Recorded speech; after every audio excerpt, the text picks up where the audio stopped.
L'Ajuntament de la Seu d'Urgell vol potenciar comercialment el carrer dels Canonges. Per això endegarà un pla de reactivació del comerç i vol habilitar un nou accés al carrer. Precisament pel que fa a aquest darrer punt, el consistori ja està en negociacions amb els propietaris de l'immoble per arribar a un acord per poder fer una arcada. Buscar la fórmula per obrir i connectar el carrer Canonges amb l'espai que queda just davant de la biblioteca, de tal manera que quan la gent pugi del Parc del Segre o vagi cap al Parc del Segre, vegi aquesta obertura del carrer i per tant no quedi amagat en el que és la part sud del carrer, no? Això ho estem fent arribant a un acord, en aquest cas amb els propietaris d'aquella finca, per tal de buscar la fórmula que al nord del carrer Canonges hi ha aquest pas per sota una arcada, al sud del carrer Canonges també hi sigui.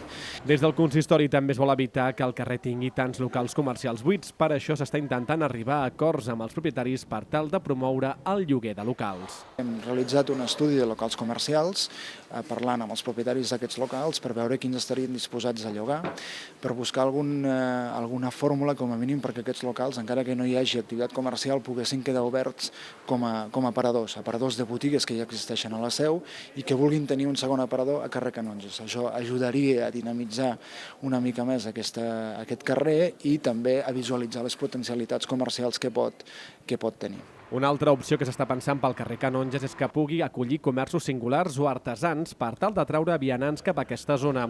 Les propostes de dinamització s'estan debatent a la taula de comerç de la ciutat i encara s'ha de determinar quina és la que té més potencial.